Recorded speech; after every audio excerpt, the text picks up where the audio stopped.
Welcome to Shardcast, the Brandon Sanderson podcast. We're a bunch of mega fans giving you the news discussion and, of course, a whole lot of opinions about Brandon's works and the Cosmere. I'm Eric, and joining me is Alyx. Hello, I'm Feather, and between recording the last episode and this one, I went and made coffee because my brain is leaking. So yeah, but you didn't put booze in it, so 0 out of 10. I didn't put booze in it. The Argent would be drunk displeased. Yeah. Cool. Let's go. Also joining us is David. I am Windrunner on the forums, and still incredibly amused that Alyx didn't realize we were doing WoBs right after this. So Yeah. She survived. Sure and we were didn't. like, all right, time for round 2. Here we go. Yeah. She's like, oh, I'm here. we for didn't it. we I got didn't it. even start the fun. This is where the fun begins, Alyx. Yeah. I'm awaiting fun. You better deliver on that promise. Yep. Here it comes. Running away from the sun, we have Marvin. How's it going on the unnamed planet? Paleo. Yeah, how's it going? Yeah, it's been really hot here, but apart from that, it's nice. Yeah, nice. Well, I hope you like the heat. Yeah, great. We have Veronica. How's it going? I'm good. I'm actually really, really excited for this. WoBs are Yeah, good. there's one particular WoB that I can't wait to talk about. Oh yes, you know which one it is. yeah, I do. I don't know if anyone else has read that, so it would be completely unintelligible. I for think everyone. Argent read the first book. Great. Well, he's not here if I right remember now. our stream properly. Yeah. Great. No one knows what we're talking about. They're clicking off the video. Anyway, yeah. Also- I understand today on the Discord and forums. Hey. Also, we have Ala. What's up? Hello, I'm Rasarr, and there may not be Argent with us today, but I do have show and tell for us. Okay, great. And my show and tell for today is this. Okay, so What? you might be wondering what this is. I am Yeah. not sure. Okay. So my Okay, so this is just going to be show rather than actually telling us what this is. Then got it. Okay, so my cousin, who is also my godson, I'm a godmother. Fairy power is not included, alas. Oh. Has his birthday 0 out of 10. like, Get out. 2 weeks from now. Uh-huh. And I was asked, like, as the godmother, I can't really just give him money for his birthday. Yeah. So I'm like, what do I buy him? And he's like, I have everything I need.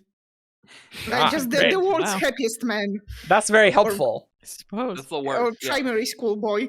So I called up his mother, my aunt, and she just sent me the link to this and told me to buy this. Is this So- like I is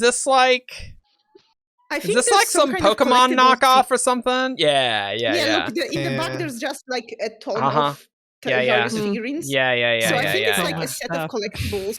Yeah. It It looks Yeah. like those Skylander things, which were Mhm. a thing. a Maybe. few Put your years back. comments below Yeah. if you know what the hell those are. And tell us all about them. I guess. Yep. We're learning every Kazoom day. Kids? Sure. Yeah, super things, rivals of Kaboom, Kazum Kids. Great. Cool. Yeah. Includes 10 super things, including one super rare jazz flash or heavy riff. It sounds like it's trying to not get copyright struck. Like it's Yeah. like super things, not superheroes. yeah, exactly. Yeah. Sharp Squad, and Strike Troop, and Cream Team.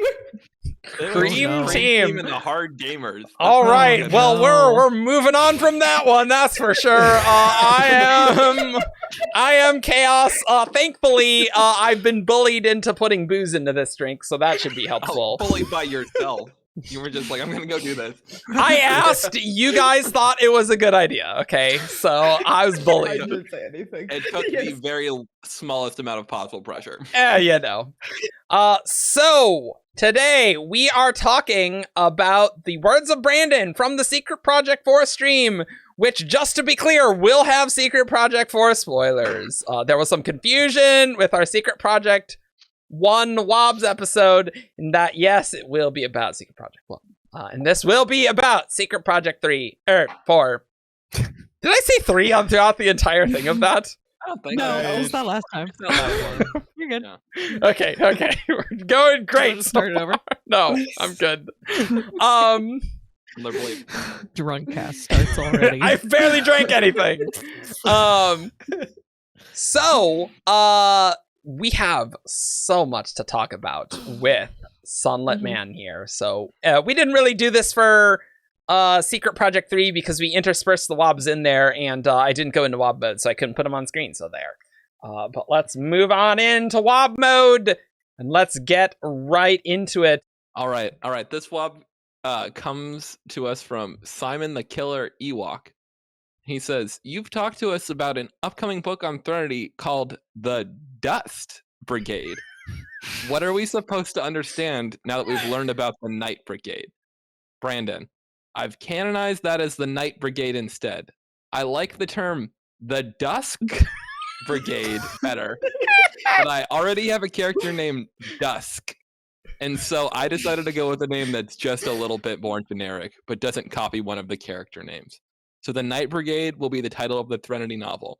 When and if I get around to writing it, you will find out who the Dusk Brigade is. So that's, and then Adam asks, is this a homage to the Night Watch? And Brandon says, it's more an homage to the Black Company, which I believe is the WoB that Yes. Veronica very Yep, much would Yeah. like It to is. talk It's very much. I love that series. But okay, get your rant out of the way about your talking about this. name. Honestly, I've made a ton of peace with this because I really like the name the Dust Brigade, and somehow knowing that it was never on the table, I'm just like, oh, okay, like, that's fine. Well, like the Night Brigade and the Dusk Brigade are not meaningfully different to me. I'm like, okay, it's the Time of Day Brigade. Sounds cool. But if the Dust Brigade couldn't be, then this is just fine by me. I do think it is funny that we all were like, oh, Brandon, Yes. like, I think Alyx was the first one Yeah, I saw catch it. And she was Yeah, like, I he's saying Dusk. And we're like, I think I was like, no, Alyx, like, it is the Dust Brigade. Let me show you all the proof. And then I found the one paraphrase WoB, and I was like, maybe it's not. Yeah, because So- this is from so- Stuttgart. Were you there at this, Marvin? Yes, I was the person who transcribed this. It's Marvin's fault. It's Marvin. It's so funny It you was wake up to immense- this WoB. Yeah, I woke up after the stream and just I had the Carlbot said I will say to me I was mentioned sometime. Yeah. A little bit, and I check out the channel. It's all just, is it the Dusk Brigade? Is it the Dust Brigade? Didn't Paleo transcribe this? And I say, yeah, I transcribed this. And for some context there, it was there in Stuttgart, Brandon, we couldn't record it due to Laws. legal restrictions. Yeah. The law, And basically. I decided to basically live transcribed it as Brent was talking. And I remember that when he mentioned the Threnody novel, I didn't catch the name and then asked somebody else what it was. And Ah. either they say Dust Brigade or Dusk Brigade, I can't remember. To be fair, so I think funny. that's a really reasonable miss here. Like, let's be honest, Yeah. that's super reasonable. I just find it so hilarious that since Yeah. 2019, we've been calling it the Dust Brigade, article on the copper mine and everything. And no, it's just like, oh, it's actually supposed to be dusk, and so that's why I changed it to night. I'm like, oh. And the funny Okay. thing is that there is a character called the Dust. It's another name for Hoid. Well, yeah, that's Yeah. true. so, Mhm. Yeah. Yeah, It- I was a little bit of the catalyst of our like staff chat about this because I, as not a WoB follower usually, had no idea about the Dust or Dusk Brigade before this. I just watched the stream because I knew I was going to be on the episode. Yeah. And so we started and I remembered him saying like, oh, well, I already have a character named Dusk.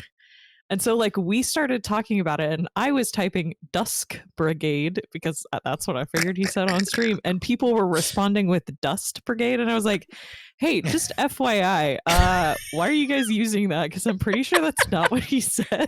And everybody's like, no, you're wrong. We have a WoB about it. There's a Coppermind article that we like would go Look, and it.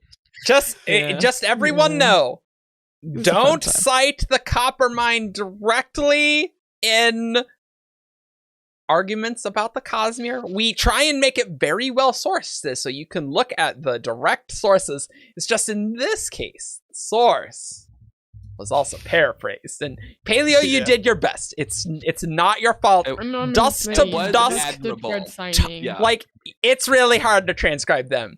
But I do find it hilarious, and I gotta poke a little fun at it because it's just absolutely hilarious. Yeah, we had a good time. And like as soon as I heard Night Brigade, I'm like, is this the Dust Brigade? Like that was my first thought. And like until the stream, I'm like, oh my god, we've been saying Dust the whole time. We've said it on Shardcast for years. That is the Dust Brigade. And since people love to put unpublished books on reading orders for some reason, like it's on all these reading orders places where they're like, oh yeah, there's a forthcoming Threnody novel. Oh yeah, when Brandon gets to it, you know. Yeah, I think little hope, optimistic.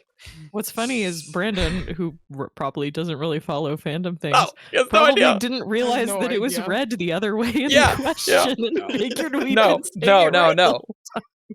And like all the Reddit questions all said Dust Brigade as well, but thankfully Brandon like at least did the same mishearing and just assumed it was Dust Brigade on the stream. So it worked out great in all things considered. Oh man, what a piece of fandom history. This is going to go down along with the man who calls himself Taln right here. So it kind of reminded me of a much more shortly lived episode where somebody came back from signing with a paraphrased WoB and they were like, Threnody and Cell are in the same system, and everyone lost their minds. And then Peter showed up like 2 days later and was like, Brandon says that he said he did not say that. Then it was dead. Like Peter went into the forum thread in 2016. It's like, nope, that is not, definitely not. That was the Warsaw signing. I remember because I was like on the forums and I was one of the people who collected that WoB. Yeah, David showed me this and we were like, oh, Rasarr made this up. It's just really funny. Which like, yes, if you hear that, then like, yeah, that's a huge deal. So it totally makes sense. So, oh wow. Oh, yeah, people were, the theory train was rolling, and Peter came along and was like, no, back it up. Shut this down. This is like when in 2007, when I kept calling Ruin the Ruin entity, and Peter's like, it's just Ruin. Stop it. Like before Hero Pages came out, he did that there too. It's like, no, Eric. I love the idea of just Peter coming in and just slapping Fury so much. No. Oh boy. I need like a Batman slap meme. Yeah. Anyway, I do think as far as the names go, Dust Brigade would be the coolest of these three, but again, I'm with David. I don't really care about the difference between Dusk and Night Brigade, like sure, whatever. There's a lot of night stuff. There's night stuff, friend, shadow stuff. What's the Shadows of the Night Brigade will be the sequel to that. That's a joke. Yeah, it's not real. It's fine. Just to be clear. I mean, wow. There's a common theory going around now after we had this Dusk Brigade confirmation that they somehow are after the Dawnshards in some way or want to work against the Dawnshards and Dusk and Dawn. To get the Dawnshards to make a new Dusk or new Night on the Cosmere. Yeah. Dun, dun, dun. So interesting. Dusk would have been nicer in that regard, I guess. Oh, it's more like but maybe there's actually like with those anti-shards or dark matter shards, then we have the Dusk shards. So they're also after those. Watch our last episode if you have no idea what we're talking about. We didn't really either, so that works out great. Anyway, I did want to talk about the implications here with Brandon and like the homage to the Black Company. Now, have any of us read the Black Company? Superficial. Have any of us read the Black Company? I've heard it's too grimdark for me, so I have not tried it. It's not grimdark. It's the grandfather of grimdark. It's not grimdark. But anyway, I could get a whole argument about that. Okay, put your comments below. Is the Black Company grimdark? It was before the grimdark movement started. Okay, really.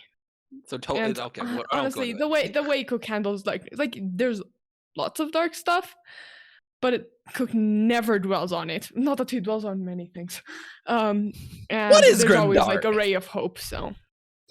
Yeah, so what did you want to talk about? That's not spoilery for the Black Company because people will complain if you spoil things. Yeah, and so I'm trying to figure out how to word this without spoilers. So the superficial part, which is easier, it either could be just like this super elite like mercenary company with all this history behind them. It could either be just like the mercenary band stuff, like elite mercenary band, probably. It would be fun if they had an illusion thing because seriously, illusions are incredibly OP, and Glenn Cook uses them to incredible effect. I doubt it, but it would be very fun. Or we could go all the way to the origins of the Black Company. It gets more into the Books of the South and the Books of the Glittering Stone, which is more spoilers, and Brandon's like not summary, but like pitch for it, and it's like a group that wants to free the homeland of the evil, and it doesn't go well for them. Oh, and yeah, so right. immediately just made me think the Black Company in Katovar, which is like they're like the place where all the free companies of Katovar like were from, and they don't even know what it is now, and they're trying to go back. Well, Croker's trying to go back. That just reminds me of like, well, this plot that Brandon described of this group of people and they're like trying to go back to the home and then reclaim it. It's like that's the first connection I made. And obviously there are some other things. I have so many theories just based on that one reference. Well, yeah, that's really cool. I'm definitely interested in. I hadn't like quite put together in my head that in the book called the Night Brigade, that the Night Brigade are people doing the things that happen in the book. So that is interesting if they are the expedition that was meant to go handle the evil in some way. Because that's what the original WoB says. The group wants to free the homeland of evil. It doesn't go well for them. Opening scene is all ships sinking and people washing up on shore, which is just interesting. To make sure, I'm very certain of that part of the world. Okay. Before we spread any more misinformation. So yeah. It does, or this swap now does make me wonder whether the Night or Dusk Brigade is originally from Threnody, or if they're a group that comes to Threnody and goes, hey, let's take care of the evil. I would have always read this as Threnodites trying to free them. To me, since there is like the lore of the Four Scouts too, that they are going to be the ones who lead people back into the homeland. To me, that's always said that at least some of it must be Threnodite, or at least like culturally they believe that they will be the people to go back. Yeah, clearly some things have changed, and I don't think their original goal is to get Dawnshards. I feel like, but it is interesting. It is. I'm not certain their goal is to even get Dawnshards at all. I think the Dawnshard is a means to get Hoid, and we don't know why they want Hoid. That's kind of that was my take on. That whole thing. Like, I'm not gonna elaborate because spoilers and it gets too detailed, but like all the speculation it's slotting in perfectly. Well, maybe since they're so dangerous and Sigzil is running from them, like, hey, maybe if they are mercenary band and they are working for someone and it isn't like their own purpose, there's this thing of like working like maybe for not evil, but like an evil entity. Just like in the very first book, the Black Company was working for the Lady, which is basically the evil empress. I mean, they don't sound nice, so I wouldn't be like. I don't think they're gonna be nice. You know? Yeah, I doubt it. And so there are so many possibilities with this reference. And I got so excited. Like the first thing I did was literally mention. I was like, Black Company reference in the Sanderson channel on the Legendarium Discord, like Black Company reference in the stream. Drew, you need to go listen to this. Yep. Huge Black Company fan. Yeah, actually, like I'm wondering because, like, if Alyx, you said maybe they're after Hoid. I'm wondering if they're not after the Dawnshard because they think it can fix the evil, since conventional means have clearly failed. Ooh, okay, that's a good theory. Yeah, I mean, I guess the Dawnshard could do whatever, right? Maybe like they're not strictly evil. Maybe they're just assholes about something they feel desperate about. Yeah. Okay. Another question from Simon the Killer Ewok was whether the Night Brigade is at all related to the Night Aether. And Brandon says that no, well, they are related. It's a very fraught term, but not in a meaningful way. You need to say related in a meaningful way. Yeah. Not related. But that's probably for the best, really. Yep. But maybe it's related to the Midnight Sea. Essence. It's all Midnight Essence. Odium took Rashafir from Lumar and spread it all through the Cosmere.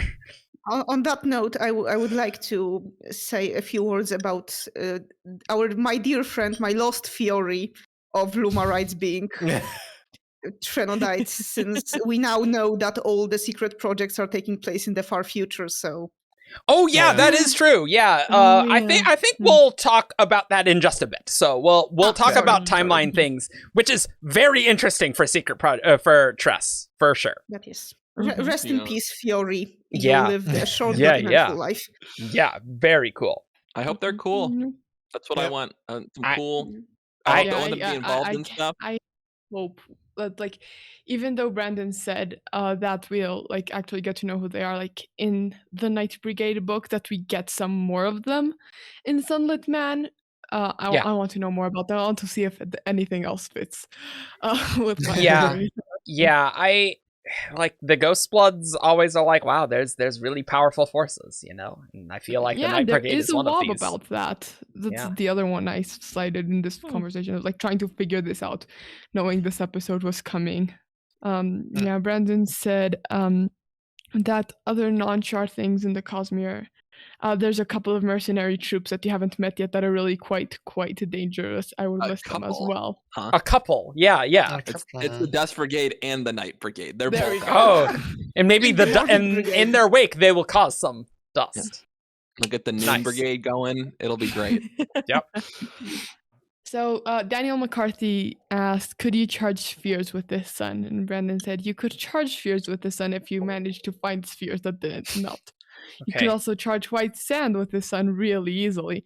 And then you would have melted Melted sand. sand. Yeah, Basically glass, so you're halfway there. it makes me wonder if the sun is like pure investiture, like pure, like the pure unkeyed door. Like if it's not keyed to a specific shard and it can do all these things, maybe. I mean, maybe Adenalcium did it, right? You know? It's so hard to know, like, if it is like, because it seems like such an infested thing. Yeah, But seriously. like, we also know that there are shards that are out there, kind of just like throwing splinters at stuff, and so you're like, well, who knows if somebody came along and set this up and then moved on? you know? Yeah, right, exactly. I mean, we do know that like white sand reacts to a lot of different types of investiture. That's true. since Yeah. Hoid is using his detector, so it can very well be an investiture of specific shard. But I'm also surprised that the lichen that lives on the sand would not die from the sun. I mean, I would assume with milliseconds later after it's charged, yes, it will die. Yeah. It makes me wonder. So, speculating about where Secret Project 4 is going, you know, we know that there's supposedly a Scadrian bunker somewhere. Yeah. Like, I wonder if it is sort of like an investiture harvesting facility. Like, Ooh, they're okay. all living underground Oh. and they have Ooh. like fields of solar panels up Oh, on the yeah. surface. Sort of just like that seems like a really interesting and Yeah. intuitive setup for here, and it actually makes me wonder why the people of this world haven't really done underground stuff. Is there something prohibitive about getting underground? It seems like getting underground would be easier than making a flying city, and yet these people have made it. that's a good point. Why didn't you go It's underground? because flying cities are cool, Alex. Well, Complicated. My guess would be that they came to the planet on flying cities. So they already had that set up. And And did the ancient Threnodites have floating cities? Stuff like this. I don't even. that's why I'm sure they left so much later. But yeah, I think they came there on flying cities, and I think like any excavation work is probably super difficult on this planet because any softer material than sheer rock has probably either melted or vaporized away. Sure. Okay. Yeah, that makes sense. See that? Yeah. Yeah. Hey, floating cities could be very useful on Threnody, where you're just like getting above the shades, you're getting above That's where true. the evil is, That's true. You're just like, That's you know true. what? It's not so bad up here. You just sprinkle silver over the edge like a goldfish. No. Yeah. Perfect. The entire just bottom of delete the all the city is corpses. just like pure silver. You know, easy. Do we know that they're like fortresses aren't floating cities? I'm pretty They're sure the in fortress mountains. They'd towns. be floating in the mountains. Wow, wouldn't that be a crazy reveal? It's like, oh yeah, they were floating on Threnody the whole time. Like what? That'd be Yeah, that's ridiculous. right, because this, like speaking of the Scadrians and like investiture collecting, if that's what's going on, it does track with the Ghost Bloods and what they want Yeah. to do. Yeah. So Oh yeah. So maybe this Makes is a sense. Ghost Blood thing. Yeah, it's definitely plausible that this is like a Ghost Bloody thing. Clearly, there's a lot of factions going on that so who knows? Okay, so Adel RD or RD, whatever. Adel asks, should we assume that Sigzil's Dawnshard is the same that Hoid used to have? And Brandon is like, Sigzil at one point held the same Dawnshard that Hoid used to have. I phrased that very intentionally. I have so many thoughts about this. So, my number one question. So it sounds like, and we're gonna get some WoBs later, where it sounds like Sigzil's getting this Dawnshard in Stormlight 5, right?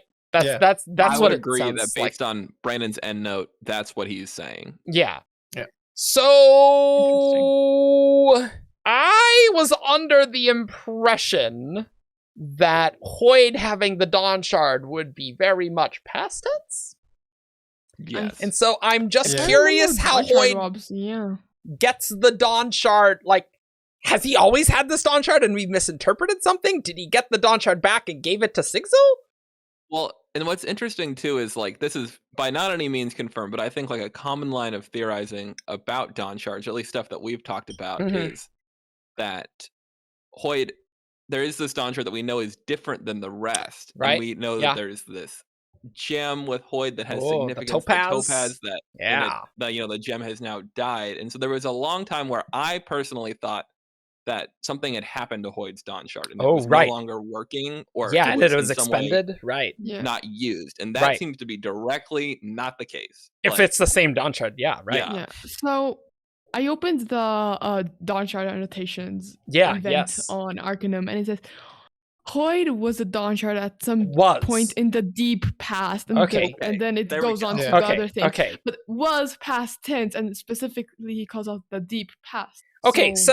But it does sound like, from what we read last time, that it's like Hoid almost gave the Dawnshard to Sigzil? Like, that's the implication I got. At least he helped him get it. Yeah, like it was definitely, so maybe Hoid didn't, like, re-pick up the Dawnshard. It's just, maybe they came across it on Rasarr in Stormlight 5? Do we know whether Risen's Dawnshard is... I believe yes. I think we that have got a Rafford. I believe we have a WoB that they are different Dawnshards. Okay, let's check that, because I think that was Rafford. I'm not sure. I mean, I don't think it is the same Dawnshard for sure, but I don't know if that's confirmed. It's very tricky because, like, there's a part of me that's like, are we going to get another Dawnshard introduced in Stormlight 2 when Brandon had said this is late stuff? And then the other part of me is like, well, like, Risen doesn't at least yet manifest anything like what we see, the commonalities we see in between Hoid and Sigzil. So, I could see this as something like, and again, Dawnshards are a thing I'm out of my depth on, but I could see this being something like Hoid had this Dawnshard in the ancient past. It was super annoying, so he locked it in an aluminum box and didn't do it. And Threw it then in the ocean, somebody was going to go grab the aluminum box, and it was really bad. So he led Sigzil there instead to pick it up and sent Sigzil running. And Sigzil did not necessarily realize what the implications of that were. But where is it now?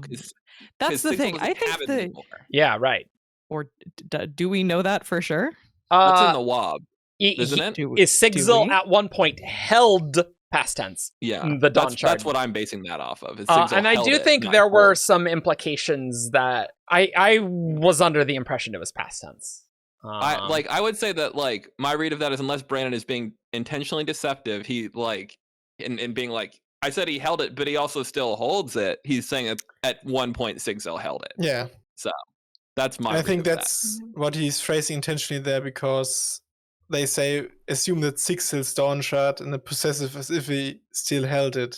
So my only qualm about this is that I feel like, and again, I should have reread the preview chapters before we came on, but I feel like Sigzil makes mention that his torment is getting worse. That is certainly true. It is getting worse. Seems it is odd getting worse to me if he doesn't still have it. And so I wonder almost if Brandon, like the fact that he says I phrased that very intentionally, Oh, that's I a good think point. Okay. everything here is very sus, and we should not overread into the words that Brandon's using here, because there's a lot of like, it's technically true happening. Yeah, because if he's not holding the Dawnshard, how would it be getting worse? And like that is kind of odd, sure.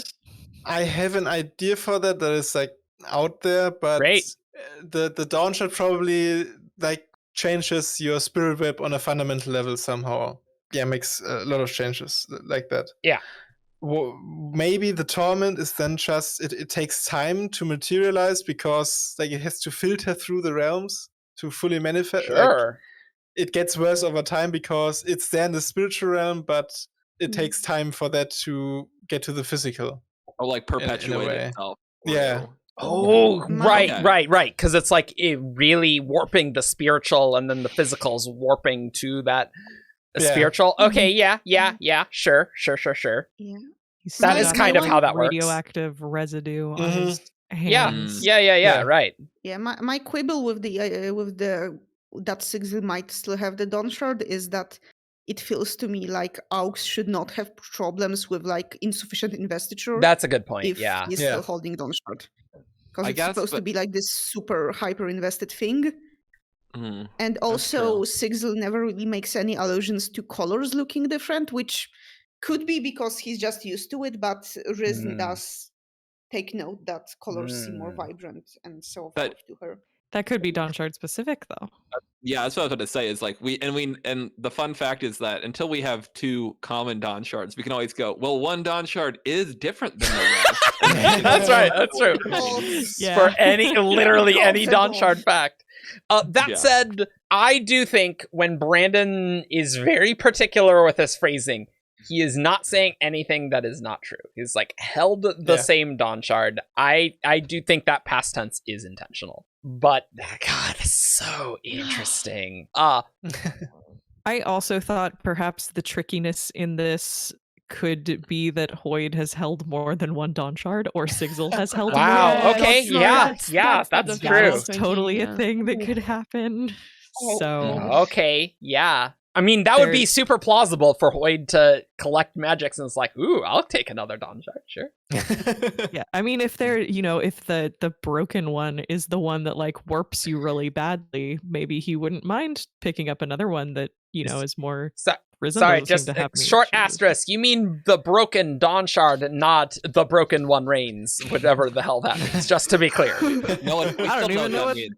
No one knows what that means. I just mean like the different T1. Okay. Just wanted to make sure, because the broken one is some language that we still have no answers for. Whatever. Nothing. Yeah. Maybe Stormlight's knife. I doubt it. Yeah.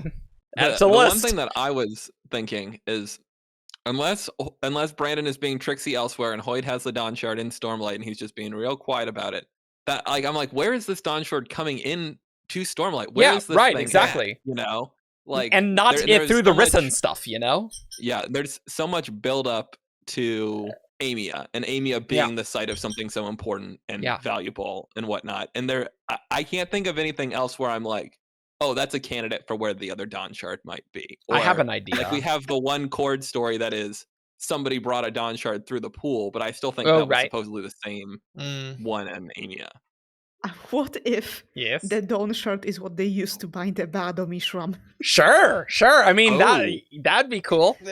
Another idea. So cool. Another idea I had, which I don't know if would connect with this specific Dawnshard, although is like the shattering of the planes, right?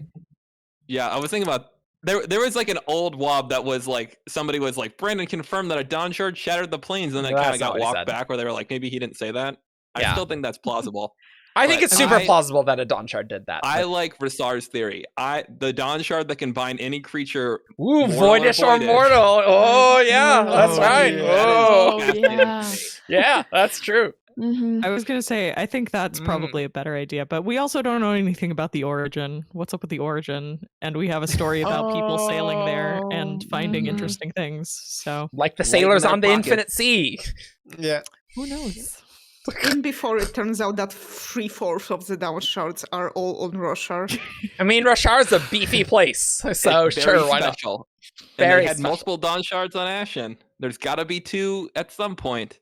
Oh yeah, and like, and why is Honor saying that the Dawnshards are like inaccessible, at least around Recreance time, unless it is connected with Bide of Mishram and the Recreance, because that like Honor's last vision where he's talking about that is post Recreance after he died, right? You guys want a crazy wild theory? Yes, Alyx. Yes. Every time, especially from you. The Rasarr system isn't sealed to keep Odium in; it's sealed to keep the Dawnshards in, and Odium just got trapped there too. Oh. Okay. I actually kind of like that idea. That's a good idea. Locked in the bank vault, and nobody wants to open it because he sucks, and they don't. Like, they're not worried about Odium not being contained. They want to keep the Dawnshards in there. There you go. That's my crazy theory. I actually really like that theory. Wow. I love it.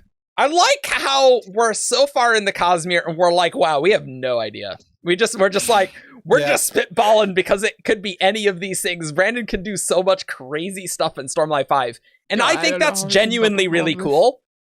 Mm-hmm. He does a good job continuing to like open up new frontiers of ideas when he like explains stuff that we used to be theorizing about. Yeah, and like the get shards. kind of like a good idea about something, then he's like, "Well, you don't know anything about this, though." But look at all the Dawnshards. Like, ooh, I remember that one reference. Yeah, like we're almost done with shard theorizing now in terms of like what the shards are, but there's so much theorizing on the Dawnshards. Yep, that's this book opened up. This next one is from Eiler Bike. Yep, sure. I'm so sorry. Do all Dawnshards come with a torment? Not necessarily. It depends on your definition of torment, and it depends on some other context. Matt, some other context. I love that. Brandon, yes. No, Matt was so good in the stream. Yeah, especially because he's like, wow, I have no idea what's going on. He has no idea what's going on, but he was in Wheel of Time fandom for so long, and he knew how to phrase questions for Robert Jordan, which was a lot more Raffo-y and gave less straight answers than Brandon does. So he just has excellent questions. Yeah. As you find out more about the Dawnshards, that will become more clear. And there was another thing that was a long thing about the Torment, which I'll just connect here. Capital C. Yeah. You're welcome, Paleo. Let's talk about the Torment for a second. Hoid would not call what has happened to him a torment. Although, query, just a quick thing, Hoid does say the word torment in the... Yeah. So I don't know about that, Brandon. Hoid... Wob canon. Yeah, Wob canon. Hoid, this hasn't gone through extensive revisions, so... Hoid, by holding a Dawnshard, was made permanently unable to cause physical harm to other beings. Eating meat makes him nauseous if he is somehow able to eat it, and a lot of the times he just can't. That is because the nature of the Dawnshard that he held actively warping and changing his spirit. He would not name it this. Nomad has named what has happened to him a torment. This is not a term that you can universally apply as a magical aspect of something. This is Sigzil saying, this terrible thing happened to me. And indeed, what is happening to Sigzil is on a level beyond what has happened to Hoid. What? Well, which is weird. Whoa. Yeah, that's super interesting. There's so much to talk about on this. So therefore, perhaps other arcanists would say, yes, these are an aspect of holding a Dawnshard, and Torment is the right way. But that word is loaded. That word has meaning, and someone is naming it this. You're not going to run into a large set of people. There are only 4 Dawnshards, and you're not going to run into a large set of people who've held one. So there may be no consensus, even in World, to what these are called, and if they are torment or blessings or what they are. Holding a Dawnshard will warp your soul. It's so much Investiture. It is so powerful that you cannot hold one even briefly without it having a permanent effect on you. A lot in there. Also, the phrasing of holding is so funny because it contradicts that they become the Dawnshard. Yeah. Well, that's why Brandon's like, oh, you become the shard. And then it's like, oh, maybe we need a term for vessel. It's like, yeah, I bet we'll do the same thing in 5 to 10 years. It's like, oh, we should have a term for the person who holds the Dawn Dawnshard. Vessel. Great, sure. Put the word Dawn in it. That'll be great. You heard it here. So first of all, it's interesting that Hoid eating meat, sometimes he could be able to eat meat, which is interesting because other WoBs tend to make it seem pretty immutable. That, like, he could maybe eat soulcast meat, but it kind of depends on, like, intent shenanigans and his knowledge on it, right? When I watched that on the stream, it felt to me like Brandon was like, it would make him ill to eat meat. And then he kind of, like, thought to himself, like, well, he really can't even. And then he kind of, the second half of that was him going, well, usually he can't even. And so it felt to me like he kind of was, like, self-editing a little bit there and was he's not really eating meat. That's possibly true. I wonder if he could be, like, tricked into eating meat. Yeah, I think if he doesn't know it's meat, I think. Where he, I wonder like if that would still make him nauseous. Because like I know Cosmere is a ton of like perception based, but like for example, if he was given a dish with meat in it but not told it had meat, maybe that would actually make him nauseous. Yeah, maybe. And then someone told him like, actually that dish had meat, so would he get like sudden? I bet he like, instantly would. Yeah. I bet he just vomits. And you're just like, gotcha. Like, and it is interesting with these torments. We'll still use the term because it not being you just have to use it as a term. It's going to be a Covermind article, Brandon. You can't stop us. Why capitalize? You don't want to make it up. Yeah. Jess was saying the same thing. But I wonder if it's not going to be capitalized in the final version. I wonder if they're going to walk it back. I would hope Peter and Karen did a pass on and at least deciding. But or I could also see there being another term that is like also capitalized for people who reflect on it in a more positive way. That's possible. But like Sigzil obviously like, well, I can make a shield. If someone ran into the shield and hurt themselves, well, that's up to them. I didn't intend to hurt them.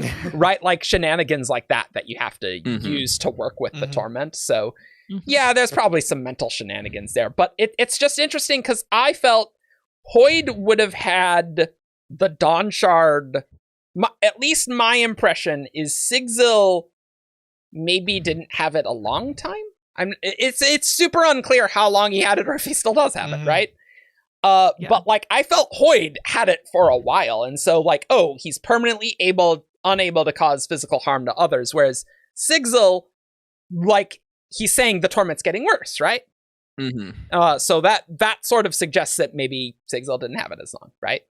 But it just seems like a less extreme version of like Sigzil can kind of hurt people, you know, like he's got like he in the past has been able to like a little bit maybe, and it seems like for Hoid that is more strict. Yeah, but at least my impression. But then there's a line, and indeed what is happening to Sigzil is on a level beyond what happened to Hoid. Yeah. So what the hell does that mean? Because like presumably the Dawnshard made Hoid immortal, right? So I mean, I think probably. I think the reason this is worse for Sigzil than for Hoid is because Sigzil already had a bit of investiture like attached to his soul. Ooh, okay. That makes sense. Okay. I almost wonder if like because obviously the Dawnshard changed the Sigzil and it probably also did something to Alyx. So I wonder if Sigzil is getting worse because some of the Dawnshard stuff is still kind of sticking to Alyx. Oh, okay. Okay, sure. Like Alyx is the one that got like radiation contamination. And maybe it could be on a level beyond what happened to Hoid because Hoid held the Dawnshard and maybe Sigzil he just held it and Sigzil used it in some form, and that like caused a lot more investiture to flow through him. Okay. So Yeah. Maybe Hoid was more of a Risen style person who wasn't able to use it in any way at the time. Yeah, that's what I was gonna say. That's pretty interesting. Like we know Risen can't actively use the Dawnshard like for. Well, at least the Sleepless don't want that. Like the other things that this connects like to the fact that like Sigzil, like whatever's going on with Alyx, like Sigzil at least was a Radiant at some point, and we know that the Sleepless didn't want Risen to bond his brain, and so that has to do with this whole thing. And there is a word of Brandon that it's like where is this? I've got it right here. Why don't you read it? It's Alderid again, and he says, whatever is happening to Sigzil and his spren, is it related to the fact the Sleepless forbid Risen to bond a spren? And Brandon said, yes. Also a good question. And there's a little bit of Matt saying like, people we're so cool. Yes, we are. Thank you, Matt. And then Brandon comes back in after Adam talks a little bit to say, let's just say you are finding out, or Sigzil is finding out firsthand part of why that warning was in place. And he didn't get that warning. He should have. Let's say other people in the Cosmere have been able to do it without it being a problem. And so, if you happen to be an age-old immortal master of multiple arcanum, then you can get away with things that poor people like Sigzil have more trouble with, which to me says maybe Hoid does have it now after all. Yeah. He might not have been a master of multiple arcanum way in the past. Yeah, okay. Yeah, sure. Where obviously Hoid's, as far as Hoid knows, he's probably the best person for having knowledge of multiple arcanum, which might be why he's so full of himself. I have a thought. I have a thought, and it's about the timeline one. Okay. What if who has the Dawnshard timeline is Hoid had it in the ancient past. Okay. Sigzil had it for a little bit and it messed him up, and Hoid has it again now. And that's why it's tricky, because Hoid had it at 2 different points in the timeline. Maybe that's the trickiness of that blob. Why would Hoid not just take up the Dawnshard? Why does he need Sigzil to have the Dawnshard to save the Cosmere? I think maybe it's what you said there. He needed to figure out a way to do it safely, because he also wanted all of the magic powers. Oof. He put it down to go wow! Oh, damn! Yeah, that's super plausible, though. Ooh, ow! Ouch! That's even meaner. That's so mean. But I mean, you need to be on WoB episodes too, because you get some very interesting character speculation from things that can tend to be very mixy. Wow. That is a cool crazy idea. I had a different idea. I was wondering if maybe, like, going off of what you said about like Hoid doing some trick to temporarily use Sigzil as just the storage unit for the Dawnshard. I wonder if it's part of some sort of plan to trick Odium. Like maybe Odium is checking to see if Hoid doesn't have the Dawnshard, but doesn't check Sigzil, who's in the scene. And then Hoid is like, sure. Haha, I tricked you, and just snatches Sigzil's Dawnshard. Yeah, Teravangian is not going to be Teravangian is going to be watching Hoid really closely. Yeah. I wonder if cultivation is going to teach him about Dawnshards, or if he will just instinctively know. Oh no. Also helps answer some of the question of, are the Night Brigade after the Dawnshard, or are they after Hoid? Because maybe the two are in the same maybe place. that's both. Yeah. It's the same thing. And I think the conversation that they have in these chapters is indicative of how easy it would be to find Hoid if you got a hold of Sigzil, because Ox just does it. He just opens a call. Yeah, I guess that's Hoid true. Is here, and you can talk to him. Like, if you're trying to track Hoid down, that's like a direct line connection-wise. A dead Spren pulled it off. Whereas previously we've seen you needed to be the Stormfather to do connection stuff like that. I wonder if Hoid and Sigzil are much, much closer linked because of all of this. Because of the Dawnshard we've seen. Yeah, they obviously have like that apprentice connection, which I'm sure is some Cosmere level. But I imagine the Dawnshard and them both holding the Dawnshard, that's probably a much bigger effect, to be honest.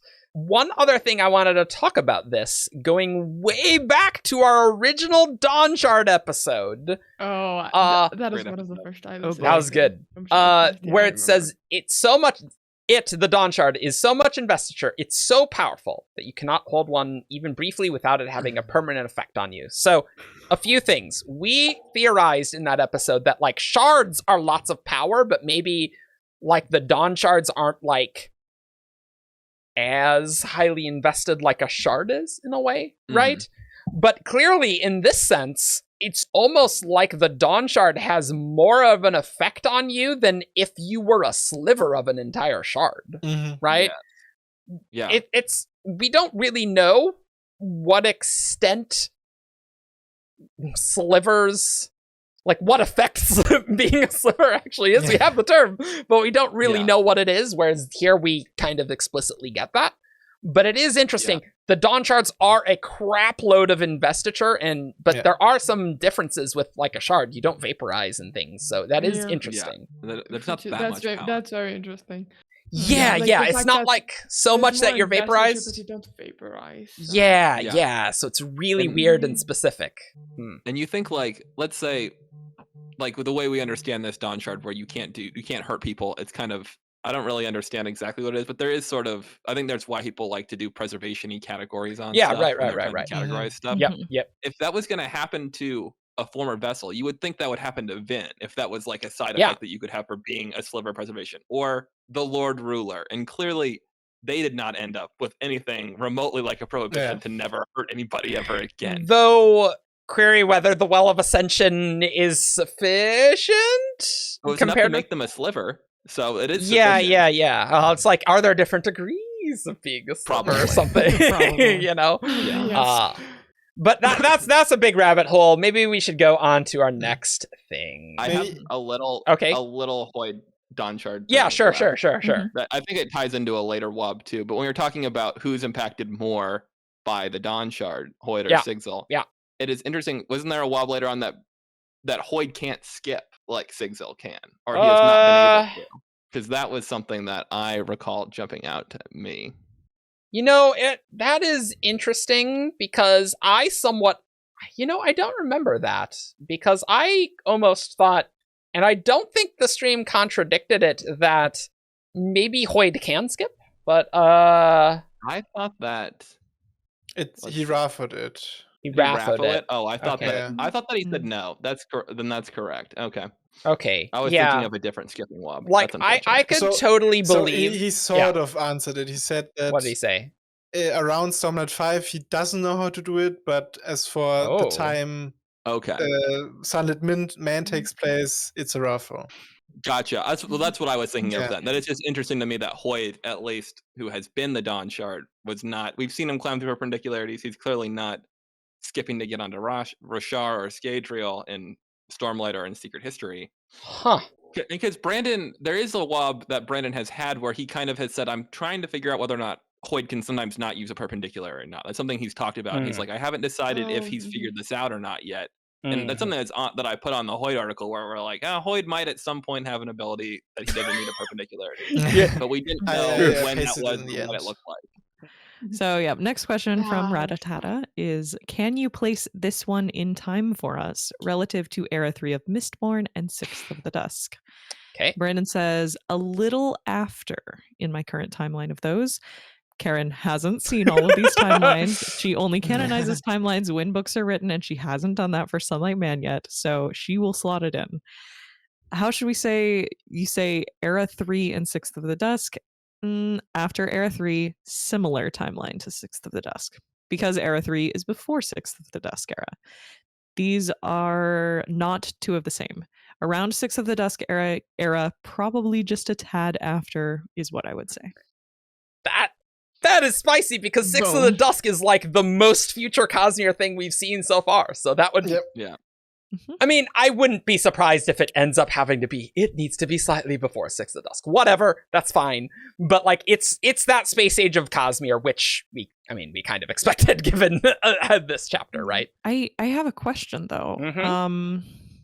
When he's talking about Era 3 of Mistborn, that's not the space age one, right? That's modern era. Yeah, no, Era that's it. 4. Okay. I think because they're just trying to say that, well, we kind of already know that Era 4 is space age, and that's in Six of the Dusk is more around there. So they're trying to target between those. Okay. Yeah, and I think Era 4 has been often described as like the ultimate tie-up series of the Cosmere. Yes, so it is. definitely what Okay. seems to be chronologically set last in the current plans. Yeah. That makes sense. Yep. Yeah, I love that he couldn't write Six of the Dusk too, but he was like, I can write this. Don't worry about it. Like, Yeah, I'll that's write a true. full novel about the same time period. Yeah. Yeah, Geez. as someone who doesn't follow the timeline stuff super closely, it's interesting that you guys are saying that like you think Era 4 is going to be one of the last ones. It is. Because my initial thoughts were that like Era 4 Space Age Mistborn would be before this, because we have evidence of Scadrians on this planet that is not So- Scadrial. But maybe that's a world hopping thing rather than a space thing. Yeah, Well, it doesn't Brandon have has to said be- before that Hoid would be a main character in those Era 4 books, actually. So, Yeah, it's like Dragonsteel and then Yeah. Mistborn Era 4. Like that, the last thing that we know chronologically is, Mhm. Yeah, Yeah. I think Era 4 will already be like, when the Mistborn Era 4 book starts, it will already be like deep in the space age. Like Yes. we're already starting with okay. like colonized planets. So I don't think we're going to see like the beginnings of Mistborn space program. Okay. Mhm. Yeah, I was kind of thinking Era 4 was going to be when Mistborn gets to space, but it sounds like it's not the case. Yeah. It will be a full deep like in their Federation age. style, like maybe not Cool. Federation style specifically, but it will be like the Wow. universe will exist and it will be like a true kind of Star Wars thing. I'm Learning things thrilled every day. that there can be other stories and stuff set in this era, because like space age Cosmere stuff is just like Star Wars, but it's Cosmere. Like that sounds amazing. Where it's like, oh, I actually know some of these magics. Like that just sounds perfect to me. Like that's the sci-fi that I want to read, not like Harda stuff. So Well, and like we This is do not know Scadrial is already leaking, even though they don't have space travel yet. yeah, As of like Era 2. I mean, well, so. perpendicularities, they get around. Or rather, you go around through the perpendicularities. Or your Sion in a coat does. Yep. Mm-hmm. Indeed. That's next week. That's next week. All right, so we have one from Voidplus27 that we touched on a little bit earlier. Can Hoid skip like Sigzil? Brandon. Raffo, he hasn't been able to in the past. You have not seen him able to do so in the books that you have read. If we take the current Cosmere timeline as being where basically Stormlight is, with maybe Wax and Wayne books, that's where we are in the real timeline of the Cosmere, without the glimpses of the future that some of these books are providing. Hoid has no idea how to do this. And I can do the, oh, there we go. Okay, Matt says, I like how you're timelining your Raffos. I'm stuck. Like this is a Raffo, but with information. Brandon. Yeah, like I consider where the Cosmere is right now in its main timeline to be right around the 10 to 15 year period that Stormlight and Wax of Wayne are happening. And that's where we are in the Cosmere right now. But this is taking place way in the future. Actually, all three secret projects are fairly future era Cosmere. Basically, I'm just kind of building out what's going on with some of these things. Is I want the Cosmere to be pushing towards a Star Wars / Star Trek-esque large universe of planets where lots of interesting stories are happening. And that's the future of the Cosmere. And so as I'm reaching to build more stories, I'm reaching to stories on those planets. Hell yes. But this is so cool. This is so cool because, one, this somewhat answers that Brandon is saying this is pretty far in the future. So I don't think this is just one lifetime away from Sigzil currently. So I don't know what's up with that, like, people who loved him on Rasarr thing. I don't know. Must be descendants. Grandbabies, sure. Ghosts. Ghosts, I'm telling you. Or the New Heralds. Yikes. But that must mean Tress is... All three of these are fairly future, which is very... I'm not surprised with Yuumi. That's like, that has some higher tech level. That's fine. That makes sense to me. And like Hoid is even talking about like photons in Secret Project 3. Like he mentions photons. So that's like a level of physics knowledge that they probably don't have around Stormlight period. But Tress being far future is genuinely surprising to me. Unless there's like it takes a while for the strain of Aethers to get over to the Tress planet or something. I don't know.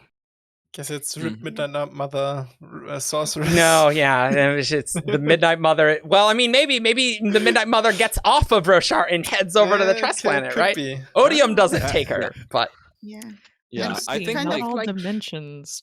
You haven't actually traveled in time, but not all dimensions develop at the same rate. That's why it only looks like it's medieval. Yeah. So would this not mean that Tress's planet is one of the future lands of the Iriali, right? Which I'm genuinely surprised about. I would not have called that. And other people were saying that could be people's theories off. Yeah. Yeah, once more, I would like to rest in pieces my favorite theory.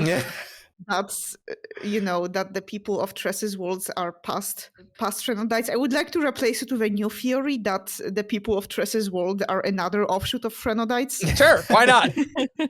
We already have one offshoot. Why not 5? They have a bad habit of going to planets with really terrible Yeah, maybe, surely this one has to be better than Threnody. It's like, I don't know, maybe.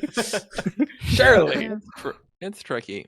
It is interesting too, because I do think that the Eerie being gone, like 300 years gone, isn't that it? Or it's on Tress's planet, like does also. There's a part of me that was always like, okay, when the Eerie move on to a new land, did they all move on, or did some of them move on? Because usually migrations leave people behind. It's usually not every member of a society that goes somewhere. Yeah. But apparently, all of them vanished off of this planet. Like they're like, there's no more of them anywhere. And so, to me, I'm like, well, that says that probably there's no way that Stormlight is the fourth land, but some Eerie have already moved on. You know, it hasn't happened yet, and so it has to be future. Like enough time for the Eerie to have left Rasarr, gone to Lumar, live for a long enough time that they are like a people that live there, and then leave, and then 300 years go by. So that says lots of time to me, and not generations. Not a short like little stretch where Sigzil can possibly find people that he loves. But well, don't worry, all Bridge 4 are on Braze, so you know they'll be fine. Don't do it to them. They've done enough to them. We're gonna find out that the lucky ones died in the Way of Kings on the bridge runs, and the rest of them got sent to Braze. Wow. Damn. Brandon's not Grimdark, by the way, guys, but the lucky ones died in the bridge runs. What is Grimdark? Stormlight back half, maybe. I don't know. He's just making a pivot. Don't worry about it. Yeah. I'd like to reiterate for the record, I really hope Kaladin is dead. Clip it. Clip this one too.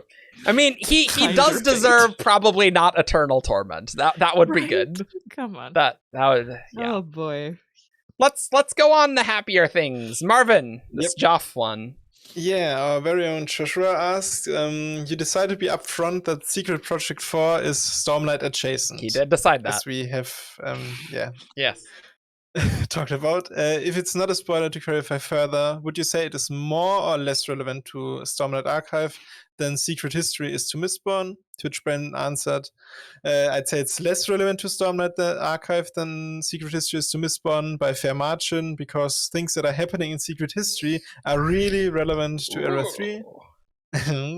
What's happening here is not on the same level, but it's seasonally relevant to the future of the Cosmere, if that makes sense. The protagonist of Sunlit Man is a major player in the future of the Cosmere, but not as much in the future of Stormlight. Fascinating. That's a very interesting one. Yep. We did kind of know that Kelsier stuff for Era 3, which led to a lot of hypothesizing that Kelsier is the Mistborn serial killer. There you go. That is interesting, though. It surprised me. Yeah. Because, like, to me, I'm like, oh, he keeps calling Secret History a spoiler for Bands of Mourning. And I'm like, so you're saying that it's more relevant to Era 3 than it is to the thing you're calling it a spoiler for, unless it was kind of him not thinking super specifically about what it's relevant to. Clearly, that just means there's going to be a lot of Kelsier stuff in Era 3, right? Like, and it's just like, I mean, Kelsier's going to be there. You're going to deal with it, I guess, right? That's kind of what Alyx. it feels like. Yeah. Poor Alyx. Maybe terrible things happen to him. You know, Kaladin gets to be dead because I like him, but Kelsier has to live so he can suffer. This is how the Cosmere works. He's not getting off easy again. Never. He had his chance. That's true. I mean, Kelsier would probably prefer it to stay alive, no matter what. I will say, I'm amused by the idea that, like, we're reading Stormlight Archive and we think we've got this, like, story about Kaladin and Shallan and Dalinar and all these people. No, we're actually just reading Sigzil's backstory. This is the story hasn't started yet. This is just like this where is this the footnote to the greater who's gonna story. do a lot of cool things comes from. Yeah. So enjoy the extra context. Mm-hmm. This does make it seem to me like Sigzil really doesn't stick around for long after he has held the Dawnshard. Like, he has to go leave Stormlight pretty fast, or Rosha pretty fast, because he's not going to be a big player there. Yeah. Well, that's one way to get protagonists not in the back half. Yeah, I wasn't guessing Sigzil would need to be one of those, but maybe maybe we got to get some other protagonists off there. I guess he is like appointed a leader of the Windrunners too. Like, I thought, like, oh, here's Sigzil moving into a more involved role, and it seems like that is a get out of here. Get out of here. Being in Wow, charge that- of the Windrunners is not good for you. It's Okay, bad. Miss Skybreaker, you would say that with your Skybreaker like- pendant. All the Well- like leader candidates, like Kaladin retired, Six is gonna get yeeted across the Cosmere. Heft is just dead. And Rock will Like, not Alyx be has a good returning. point here. Yeah. Yeah. Like, yeah. He Sir will not return appearing to in the this next film. episode of the MCU. Who is running? It's gonna be like Lopen is gonna be in charge of the Windrunner. Yeah. Is Oh, Mart no. is Mart or Eth still alive? Maybe one of them can do it. They could put Pete in I charge. think and one Peter of them could run the- died. I think during Eth died Moash- In or Words of Radiance. I think one of them I died think in both Scar and Drehy are still around. Yeah, Scar and so- Drehy. It'll Yeah. probably be Scar. Yeah. Mhm. Yeah. Sigzil's do like like- the logistics guy, I think, and Yeah. Scar's like the fighty guy. Yeah. I do Yeah. like the idea of me using this as a Skybreaker pitch. You know, like bad stuff keeps happening to all of the Windrunners.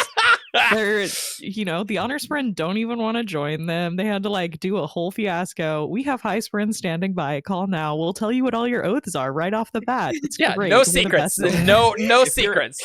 If you're a Skybreaker, bad things happen to other people because of you. Exactly. Hey, but that's better than it happening to Might have to you. fight for the bad guys. Yeah. That's a small caveat. They at least don't happen to you, you know? Yes, so Helping Dogs 5 asks, can you share a little more about what made you decide to release this book before Stormlight 5? Brandon says, so there are things that are like, oh my god, Brandon, stop it with the Wheel of Time spoilers. Sorry. Yeah. I mean, he's talked about that for ages on like Yeah. writing excuses and things. Yeah, like who killed Asmodean that we talked about. It's like, I like having questions that I give answers to. And stories are partially about questions. And one of the things that I wanted to have is that occasionally in the Cosmere, I want to be giving you questions that later on in books can answer. That is why the Aether show up in Stormlight before I write an Aether book Okay. and things like that. Show And up. in this case, the question of, whoa, what happened to Sigzil? I think is actually a nice teaser for Stormlight 5 rather than a spoiler for Stormlight 5, if that makes any sense. And Sigzil's story is just a very small one in the context of Stormlight. But I feel like this just adds another fun question for Stormlight, and that's part of why I wanted to get it out before. And it just felt right to me. It's not like we're not getting Rock's story yet, even though we know something happened with him in book 4. There are some times that I want things to be a little bit out of chronological order to inspire those questions. And I do kind of like the theory so. And Matt asks, do you have any questions that you've embedded that are not answered until the end of the Stormlight Archive? And Brandon says, yes. And like there are questions there. So the kind that you believe in. Wait, what? So you still believe in that kind of like, I do still believe that, but they are more vague. In Stormlight 1, there's a set of things called death rattles, Uh-huh. which are the best for Wheel of Time fans. The best mimic you can have for them is probably Mint's visions. There are little hints of what's to come. And those are embedded for things that will happen all the way through the 10 books, sorry. And I have done things like that. Like, there's gonna be some of us going back and reading The Way of Kings is like, oh, in this book 9, there's this. Huh. And I'm like, yes, that's right. You should be able to do that. There are other things that I don't want to highlight people's attention on. But there's another big one in the Stormlight Archive that I've been doing all through the books. People don't realize is foreshadowing for the back 5 books. But it is, so that'll be very fun. Huh. I can tell you what it is after the stream. Wow. I think Wow, Matt. I can do my work. Wow. It's Wow. very, very hard for people to do in their works. It's funny because Brandon has already said that he's hidden the ending for Stormlight in the first 2 books. Yeah. I'm And sure I there'll be a subscribe death to rattle that Jason's theory refers to about it. that. Refers to crap, right? Yeah, I think it's interesting though that he confirms the death rattles are important for all 10 because I think we figured out like Yeah. a decent number of them, and Yeah. so there was a part of me that was thinking, like the majority of these I feel like are going to be resolved in the first 5. Like a lot of them have turned out to refer to Kaladin. It seems like All which is Kaladin. awesome for me, but Yeah. So I'm interested to see which ones we will see resolved, and also can we please get some more because it's been a little while. I would love to see some more death rattles. Like book Yeah, 5, I same. think would be a really good time for some more death rattles. I think. Wow. Horneater, he's in the Every Horneater? Horneater. Yeah. Yeah. Yeah. Everybody wants more death rattles, but you're not willing to exsanguinate the homeless people yourself, all right? You gotta go do the dirty work if you want more death rattles. Don't worry, maybe Teravangiana's Odium can create a much larger operation. I mean, he wouldn't need to. He's Odium. Because he can already directly see the future. Call up I can't even remember which Unmade it is. Just call up the Unmade and be like, tell me the future. You don't even got to go through an intermediary anymore. It's Moloch. Yeah. That's Unmade.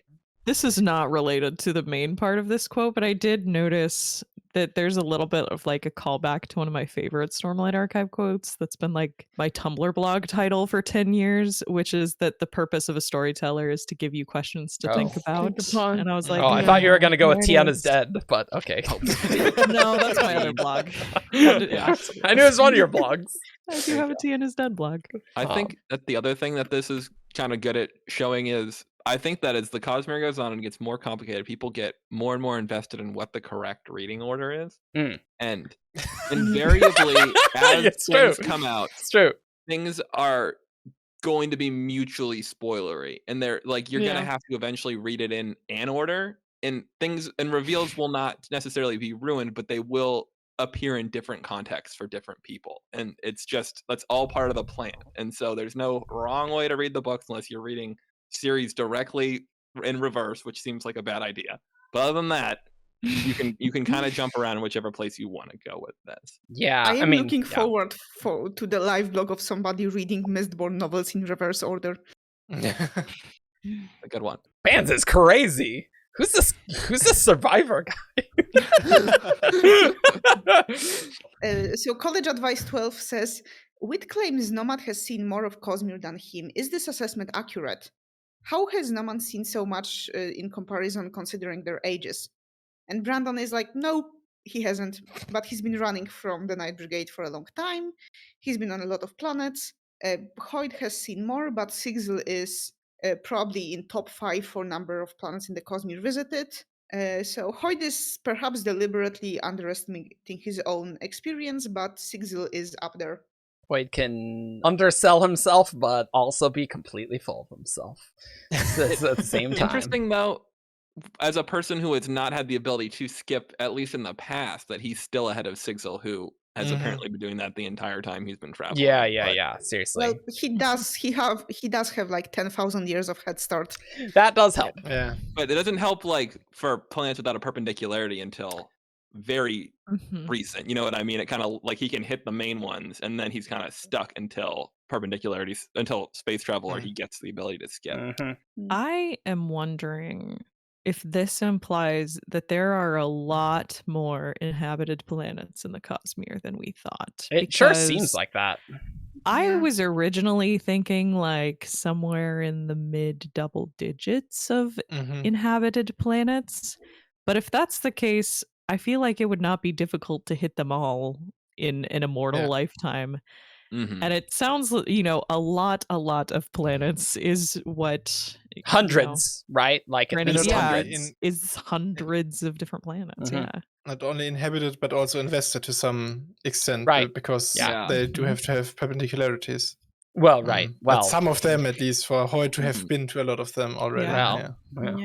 Well, I mean, we do know that you don't really need to have a shard on a planet to have a perpendicularity. Oh yeah. So. But I think you usually do though. Like the one on First of the Sun is like called out as being odd that it's there without a shard. I mean, who knows what the hell Chris would say about these 3 planets? Like she'd have a field day. I hope we get Ars Arcanum. Essays on these. Yeah. Oh my god. Because it's like, I don't even know what's going on here. Some planets may have like different weirder ways of getting like out of them, like what Chris is saying about perpendicularities on Frenody being weird, and how the main speculations we have seem to be that it's tied to shades. So maybe like perpendicularity may be a broader term than just a pool of shard water. So it's possible that there are different like ways of traveling between worlds than just shardic perpendicularities. Which would also explain why Cosmere is so populated, since those pre-spaceflight societies have different ways they have to move between planets. I do think this means that Endowment was even more correct than we thought in her letter when she called out all of the other shards. If you guys had hundreds of planets to choose between, and Why you are you all going to bunched up on a these? couple of them, What are you doing? bad shards breaking the agreements. Yep. T-Rex with T-E-A. Love it. Sigzil refers to skipping. It's implied that this is how he's world hopping. Is this a method that doesn't require use of perpendicularity? Brandon says it does not. And Brandon says that this is how he's getting ahead of the Night Brigade, and that he gets to planets without a perpendicularity. So maybe Hoid hasn't been to a lot of these places, which is why Hoid's like, wow, damn. And like we do know that he's seen some planets that Hoid hasn't. Yeah, probably for this reason, right? And then also blame 17th Shard. Great. Is the skipping that Nomad's doing a form of the surge of transportation, specifically into the spiritual realm? Brandon, so the perpendicularity isn't necessary, but it would be classified by most arcanists as falling under the surge of transportation. So yes. I mean, that makes sense, I guess. He completely ignored the spiritual realm part. Yeah. I mean, I don't think that's... I mean, you know, I gonna be the don't think case. it was a spiritual realm anyway, but No. I don't just think so. completely ignored that. And we talked a little bit in the other episode about if this means anything for what kind of sprint ox is and yada yada. So go to the old episode if you want speculation about that. What I was going to say is that I think it's interesting that Brandon clarifies that a perpendicular isn't necessary, but he would call it the surge of transportation. And we've seen the little ring of light kind of pop up around else colors that are teleporting the one time it happens. Right. So to me, it seems to tie that more to a perpendicular, else calling to a perpendicularity, making it one potentially. Yeah, that's interesting. Junctions. Junctions. Oh boy. Oh no. Deep lore. Maybe we'll see some else colors actually teleport sometime. That'd be great. Mm-hmm. That'd be great.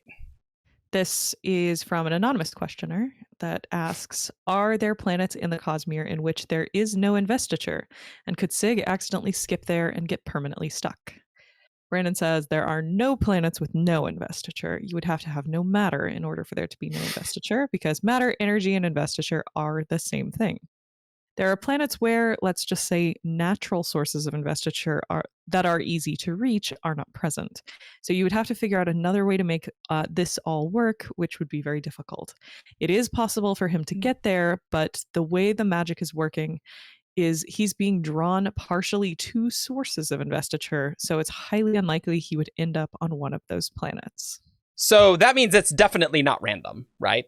There's definitely some method to this, which I guess makes sense. Whatever mechanics are here, it's like, well, I mean, in order to skip again, we need sources of investiture, so... And I could see the Dawnshard, by being such a important primordial thing, being connected to investiture around the Cosmere. Ooh, so yeah, sure. Inherently attracted in that direction, like a magnet kind of. And so... It is interesting though, and I'm interested in what have even some of the planets we know. If Sigzil showed up on Scadrial, can he suck in the myths, or just to go find a bunch of et metal and eat it? What's he doing on some of the worlds that we know? I mean, maybe at this stage he could just suck in things like that and use the investiture, right? I imagine the reason why the Dawnshard is drawn to investiture is probably a similar reason why he can just absorb all this investiture, right? He's getting into some really core stuff in the Cosmere. Yeah. I wonder how intentional this is, because Brandon just says the way the magic is working. Is that Sigzil has made sure his magic is targeting hotspots on the investiture map, so to speak, or does this skipping magic naturally get drawn to investiture hotspots? That's kind of an I don't think... If that's the case, what if he accidentally ends up on Rasarr? Right? There's a lot of investiture just everywhere. I don't think he had enough knowledge back when this started to be able to set anything up. But it maybe could be some fortune shenanigans where it's we're manipulating luck, so it goes in these certain places, right? There could be fortune. And I mean, we know fortune uses. Yeah, that's what I was thinking, David. Maybe there was a weird fortune thing, and with the fortune thing with the skipping, or I thought that would have made sense, but I guess he can't. So okay, rip. Anyway, Yeah. Maybe it is just different that, like, when Hoid first held the Dawnshard, he didn't have a Spren, right? Like, I guess that must be the specific difference, right? At least one of them, for sure. Because, like, Ox seems to be facilitating and doing a lot of this crazy magic stuff rather than Sigzil directly. So I guess that must be the difference why Nomad can do these different things. This is 8 Giraffe 8. Other than Hoid and Sigzil, have we witnessed on screen a character actively under the effects of a torment in your other published work so far? Brandon, yes, asterisk. I mean, you have, but you wouldn't have been able to notice it yet. The return of asterisk. It's coming back. Clearly, that's Vivenna's sword. Ooh, yes. We'll bring it way back. I mean, there's no way we can speculate as to what that actually means, surely, right? But it could just be risen. Like, to me, it's risen for, like, it's the obvious raid. Sure, okay. She started, and we can't see it yet, but... And Hoid kind of has a moment where, when he's talking about the torments, he's like, oh, a torment is a blessing. All torments are. And I'm like, is he referring to what the other Dawnshards are doing to their holders if they have a holder and aren't just sitting in a mural? Man, Risen would be like, why wouldn't Brandon just say Risen then? Like, that's just such a boring answer. I mean, it's totally plausible. I get that.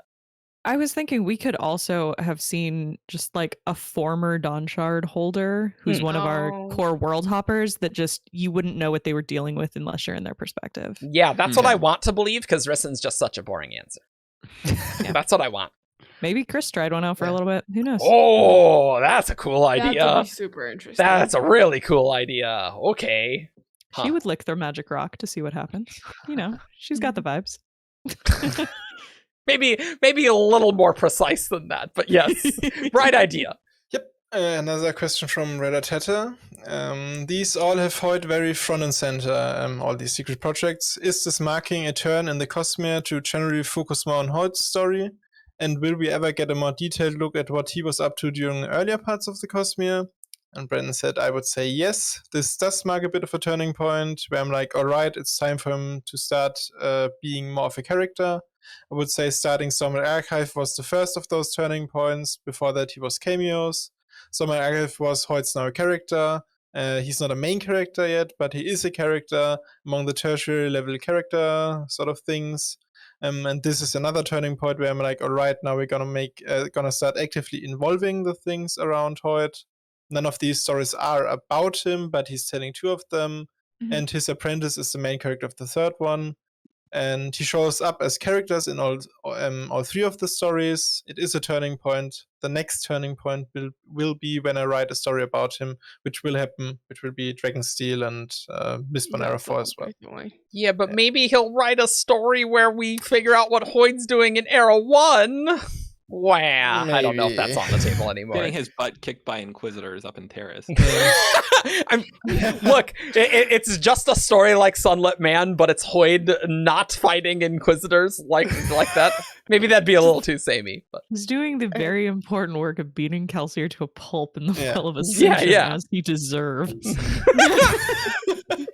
But this is an important turning point because, I mean... I couldn't have expected that we got so much Hoid stuff, and we're definitely getting to the point where we're getting a lot of Hoid stuff here. Yeah. It's in the books, not in WoBs, so I like that. And so another one from College Advice 12, and it says, the sun of the system seems to be highly invested. Ordinarily, this seems to only happen when a shard is present, yet this world appears to be a backwater.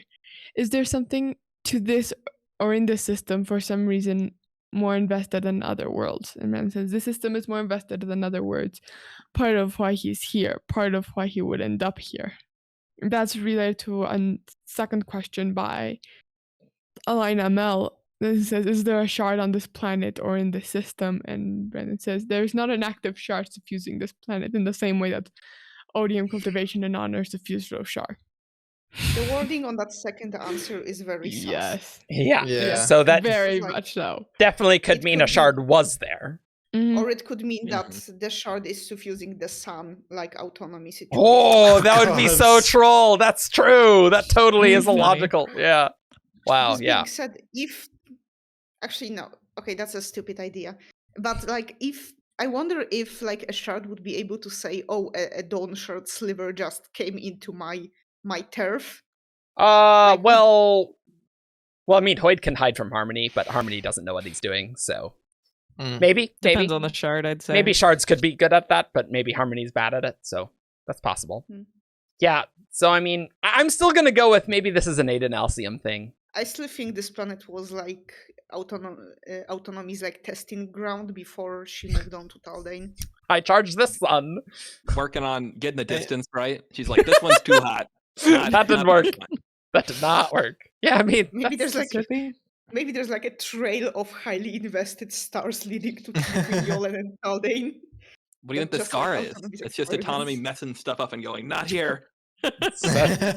this is actually fairly plausible, I gotta admit. I Scar is Autonomy's junk drawer. Yeah. Oh, yeah. Maybe these are part not of a the bad scar. idea. Yeah, that's true. Actually, you have the map behind you right now. That's right here. Where is Taldane on this map? Taldane is. Oh, So, that's like, I don't remember where it's Taldane the tree is. one. Yeah. Yeah, I don't know why it's a tree, ways to up be the honest. scar. Yeah. No idea. But I It was mean, in Isaac's little thing. Then it's supposed to be like independence. Like it's like one tree kind of growing in a rough spot. Yeah. Okay, so this is just a short and sweet one. How does the 17th Shard feel about what Hoid did to Sigzil? They think it's a further proof that Hoid is a monster and needs to be stopped. We've like doubled our Agreed. amount of 17th Shard WoBs here. Don't think I disagree with the 17th Shard's take on that. It seems pretty it horrible. really how doesn't. Sigzil has Yeah, been it seems ended. really bad. Yeah. The in-world 17 shard standpoint and the out of like in real world 17 shard standpoint. Yeah. Like, what is their plan though? Like, what would they possibly be able to do to Hoid? Like, they're just like, oh, we found him. Like he said in the letter, they don't know what to do with me if they found me. So like, what is, it's just like they're being like, stop, but we don't have an alternative. Yes, it's just like what after we say stop, the plan is just question mark. Like we don't know. Hoid will just figure out how to skip, and then it's like, oh, okay, great. But They're just okay, gonna in a stare at aluminum him box. disapprovingly. at least there are more answers about the 17th Shard. We need to know more about them. Yeah, we've like Yes. I mean, doubled. there's a reason we're named this way, and we have no idea what. Nope. We don't know anything. Apparently, when we get a Silverlight thing, then we'll get more. But Sticking that ain't somebody happening soon. in a little box worked great in Wheel of Time, and we should do it again. Oh, That's all I'll say on the matter. there you go. No consequences. All right. Uh, Cool. So this next one asks, what did Hoid's apprentices learn or do? Because obviously in the bottom of Sunlit Man, Brandon says that there's 3 Hoid apprentices, and Sigzil's one of them. So they are apprentices in Hoid's weird little thing that he does in teaching people about other worlds, other planets, training them in storytelling. You can see it in Stormlight Archive, Sigzil trying to be Hoid's apprentice and doing a mediocre job of it, shall we say. I think that's an Oathbringer that we get to see Sigzil give it his best shot. Yeah. Basically, he has this thing that he does, jumping around planets and doing stuff in these apprentices. They're like his Doctor Who companions a little bit, you could imagine. But he does train them, so it's not really Doctor Who companions, because he actually does teach them how to become like him, theoretically. And Matt asks, has he ever trained someone that he wouldn't consider his apprentice? Brandon, yeah, there's lots of people. He has done a little bit of training too that I would not consider his apprentices. Yeah, and I think he mentioned Kaladin. It's like, I mean, Kaladin's not an apprentice. Yeah. Hoid tried. Kaladin's like, yeah, no. Kaladin is competent at lots of things. He's not competent at this weird little thing. Yeah. Storyteller is not my first word when I think of Kaladin. I mean, it's interesting then, why did he pick Sigzil? Because Sigzil is very bad at it in Stormlight Archive. What was it about Sigzil that Hoid was like, you'd be a good storyteller, you could be an apprentice? He does say, in Sunlit Man, in chapter 10 when they're talking, he does say that he seems to really like Sigzil's interest in the world, inquisitive nature and all that. So maybe part of what Hoid, what catches Hoid's attention is the willingness to ask questions. Right. Yeah. That is related to this next WoB, if you want to read that. Yeah. Oh, yeah, there we go. Nolatoad asks, is there a specific quality that Hoid looks for in his apprentices, and why are there so few of them? Given that Hoid has lived for thousands of years, the Cosmere could be swarming with them if he wanted. And yeah, Brandon says he has a different term for apprentice than just someone who's learned at his feet. He looks for ineffable things that are difficult to put a finger on. Potential. He looks for potential. I think Sigzil does fit that. It's a pretty ineffable answer, I would say. Yeah. Hoid's looking for vibes. There we go. Good. Must have good vibes to be a apprentice. Sigzil had the vibes and Kaladin didn't. Yeah. Now I feel like there's a meme in this of like, well, I don't know what format they would use, but like a job interview thing. Like requirements, vibes. It's rough for Hoid because he can't slap people to do the vibe check. That's true. That's true. That's true. You gotta find their cognitive aspect. That's true. Yeah, I think this leads in pretty well to Matt asking Brandon. So you said Hoid looks for people who have kind of an ineffable quality. Is Shallan? And Brandon immediately picks up on it and goes, Shallan was someone he was considering strongly for an apprentice, which to me seems like something that you could kind of see in the books. That I think he does take a special interest in her. Mm-hmm. He does. Yeah. I wonder why he discarded it. Maybe she was just getting too involved with other things. Ghost Bloods. Oh yeah, he'd hate the Kelsey. Yeah, that's true. Yeah, that's probably the easiest answer, isn't it? He might also have still been feeling bad about how Sigzil ended up, since Sigzil was an apprentice. That maybe didn't turn out great. Maybe he was putting a pause on Rasarr apprentices for a little bit. And he decides, time for one more twist of the knife in Sigzil. And I need this Dawnshard. Take it, it'll go fine. Oh yeah. Mm-hmm.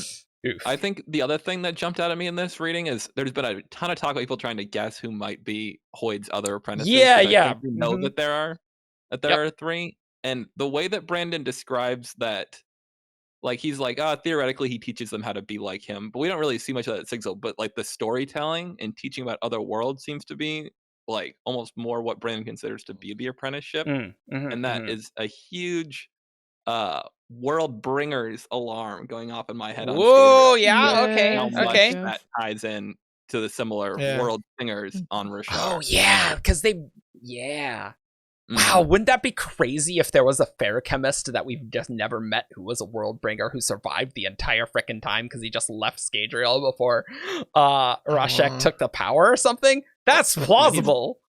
And he's like, oh yeah, I know about the original terrorist prophecies. I am an apprentice of Hoid who started the wow, jeez. That would be so cool. That's really plausible though, because I totally forgot about the world bringers. Yeah, exactly. Totally agree. Same until people brought them up with this series. Maybe one of Hoid's apprentices is one of Lord Ruler's kids. Never. No one knows where they are because they're running around the Cosmere. They're skipping around. Yeah, sure. Easy. Nailed it. And we have another question from College Advice 12. Yep. And they ask, is the Cavern world, Nomad mentions, a work you have a plan for or just a random reference? If there is a plan for it, have we heard about it before? And Brent says that if I mention a word, there is at least a small minor plan for it. You have not heard of this one before. This one is not high on my list of words to tell stories about, but it is there as a possibility someday. I would not expect this one, but who knows, right? I did not plan to tell the story of Secret Project 3. Secret Projects 1 and 4 have been brewing. The planets have been brewing for a long time. In Secret Project 3, it was just like, I need a planet for this, and just devise it for the story. And then I need another planet for this, and just devise it for the story. So sometimes we just come up with things, but other ones were brewing for a long time.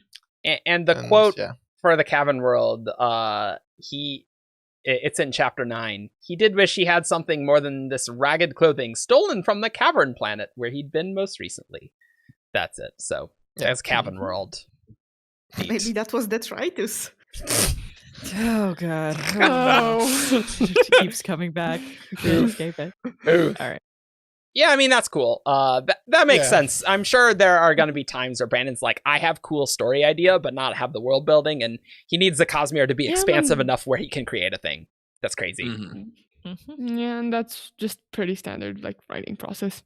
Yeah. Yep. Anyway, So LMJJ asks, are Hoid and Sigzil connected now because they both held the same Dawnshard? Is this why Sigzil is worried about them tracing Hoid if Sigzil is caught? Then Brandon says yes. They continue asking, is it possible to trace someone's connection? And Brandon says yes. That's pretty much what we talked about earlier with the Night Brigade and Hoid. The Zoom call that Oaks facilitated. Yeah. It's more like a light weaving call almost, because it's like Hoid's kind of an illusion there, right? If you can come up with a good like pun on Zoom that uses light weaving, you are welcome to drop it at any point. Yeah. We'll brainstorm. Cool. So that is all of the WoBs that we wanted to talk about. But man, so much Dawnshard, so much Hoid, so much skipping, and Hoid Apprentice. Like, none of these things I can put in the frickin' title. So great of this episode. If I could put it in the title, then this episode would get a lot better analytics. So make sure.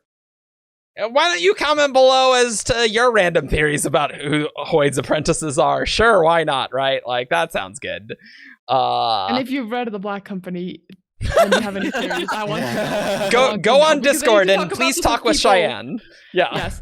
I need to talk with people who haven't read these books who've also read The Black Company, because I hope you'll find some, because I have no idea. Yeah. Nice. Well, that is Secret Project 4. How spicy that all was. We did it.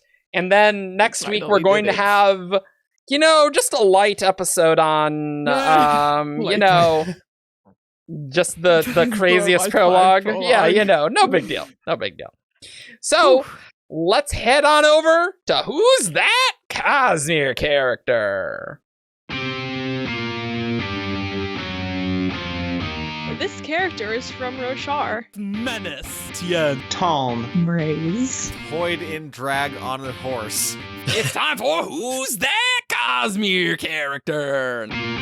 All right, welcome to Who's That Cosmere Character, the game show where you send 5 clues in a character to wtcc at 17thshard.com. I read these clues out loud, and after each clue, these guys have a chance to guess who's that Cosmere character. This first one is sent by Catherine. Clue 1. This character has appeared in multiple published Cosmere works. I appreciate the published specification. Yeah, it does help. That is good, yes.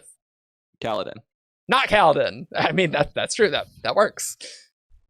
Vivenna. It's not Vivenna. Chris. It's not Chris. Demu. It's not Demu. Naj. It's not Naj. Everyone's just going with world hoppers. Yeah. Except, I don't know, is that Kaladin? He goes to Braze. Oh my god, no. Oh. So cruel. So cruel. Clue 2. This character marries a noble. Kelsier. It's not Kelsier. Oh, he doesn't marry him. What am I thinking? Yeah, he is a noble more. He would marry himself if he could. Yeah, ours Kelsier marries a noble. Vin? It's not Vin. Chris? No, but you are. People already guessed that in the last one. Oh, so. Never mind. Too bad. They're gone. They're gone. Navani. It's not Navani. And I will say that Chris would have been a pretty good guess for that one with like the white sand stuff of her being the Duchess. She ended up marrying him, did she? Yeah, okay. Yeah, they were engaged after only. She found out he's like a crime boss or something like that. Yeah. White sand spoilers. Sorry, we warned all Cosmere spoilers. That's true. I guess we just assume people don't read White Sand. Yeah. I wonder what percentage of Brandon's audience knows anything about White Sand. Anyway. I mean, probably more with this podcast, I bet. Elokar? No. Damn it. All right. Clue 3. This character has an on-screen sword fight. Adolin? Nope.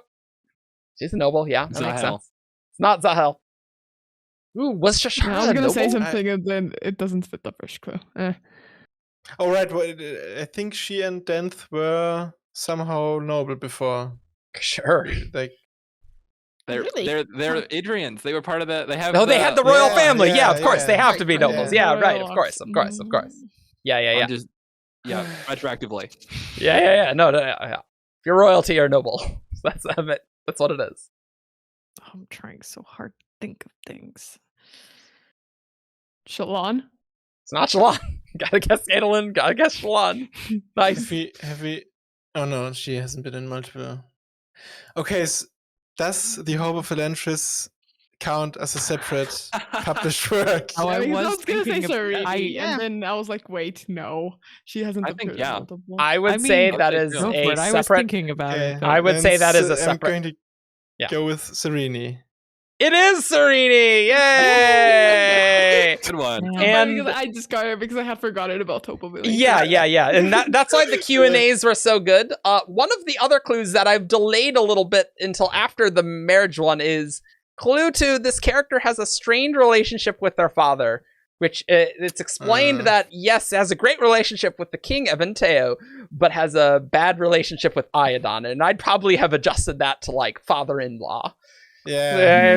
That's a bit too tricksy, I think. And then clue I 5. almost said Technically, something Iadon about, is her at least I father-in-law. know it can't be an Elantris character, because otherwise I'd guess Serene. I almost did too. Like I was like, Almost they're only in one went book. Almost. And then clue 5 was Again. this character lives on a planet with no living shards. No? Okay. That's a good one. Yeah. All right. This next one is from longtime commenter Oliver Newcomb. And clue 1, this character held a political office. Ellen. Sebarial. Nope. Sadius. Winsting innate. It's not Winsting innate.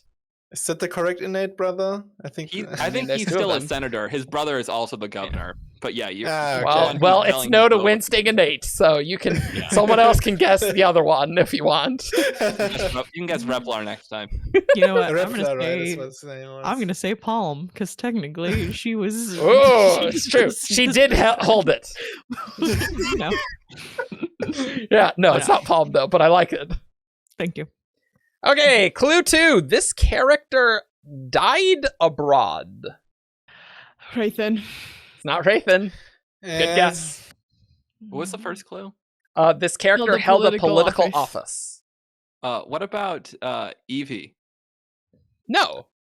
Okay. No. That's Oh, that would be a tricky definition of abroad. I would Yeah, say. like, not in her native country. Maybe you could. I mean, wouldn't that be abroad? Wouldn't that be abroad though? If you Yeah, like, but I would if you consider- relocate. It becomes your new home. Oh country. yeah, Yeah, okay, yeah, that's Roche- fair. That's fair. Yeah. Alethkar would be here, yeah. But it also was so they were trying to separate from Alethkar, sort of those, or they were rebels in Alethkar. So does it count? Uh-huh. Oh man. I don't remember the name, so please forgive the Okay. descriptiveness, but the Light Eyes who gets murdered by Reshapir as copycat of Sadias's killing. No, it's not that person, but I also don't remember. Medikar Pearl. Oh, Vedekar Perel, who may or may not be the Perel at the ends of Words of Radiance. Yeah. Oh, yeah. I remember that. Wow. I don't know if that's true. That just came out of my Yes. brain. So No, we'll find no, out I later. know it is It Vedekar sounds Perel. I think. I think it is the copycat one. No, Vedekar is definitely was killed by Reshapir, though. That much. Can you I imagine know. surviving the Battle of Tower, then getting killed by the Nightmare or the Midnight Essence? Yeah. Just like one to the neck. Oh, okay. I am straining my brain to remember minor details from Roe, but is it High Prince Hatham? It is not High Prince Hatham, but Hatham Didn't- is certainly a Didn't character. he get murdered by the Ghostbloods? Did he in get the- murdered by the Ghostbloods? I don't. Let He me might have check the ran, Coppermine, and then because this Mraize is later news to said me. he was killed. I'm I not thought sure. it was. I thought it was something like Mraize told Shallan that Eli did it, and then when she gets to Eli's no, that like no, Yeah. the Ghostbloods murdered him. Vamaz in there too. It's like the two of them, and I can't remember what happens to who. I don't know, this article There is isn't even- nothing on the. Yeah. There is nothing on the Coppermind about his death. Yeah. Yeah, I don't even know. I have more guesses. Well, it might be Thonadol. That could be it. Because Hatham might be one that sticks with Dalinar. I get this one. Yeah, one of those high princesses you stay by. Anyway. Yeah, it's not that. Moving on. Yeah. Sadius, I don't think he's been guessed yet. He has been guessed. Oh. He has been guessed. I'm so bad at remembering this. Did we specify which Sadius? There's a few of them that you could choose. There's several. There's 3. We're talking about main Sadius. I look, if you say Sadius, I am saying that is Toril Sadius, unless you specify otherwise. Makes sense. You could guess a different Sadius. Yeah, I'm not going. Also, David, we're wearing the same shirt. So. Oh right, I didn't even realize that till like an hour in. I know. Well, my camera's I'm a little too close to my camera for me to see, but I always try and wear a Cosmere shirt. But usually it's just like this. It's like, wow, what a nice navy t-shirt. All right, is that everybody for that one? Okay. I am. Yeah, it's really hard. Like, who died abroad and. Yeah, I'm going to guess Iali. It's not Iali. Nope. Clue 3. This character owned land. I would like to guess the third Sadeas Amaram. It is Amaram. Hey, nice. And I like how this is said. Bright Lord Amaram, High Prince Sadius. I'm like, I still kind of hate that. It's like, Sadius. Yeah. I hate it. I will offer a half a point's credit to whoever guessed original Sadius the first time, since you didn't specify, and you were technically correct. Yeah, none of that. Clue 4, this character was involved with a secret organization. And clue 5, this character was a shard bearer. Nice.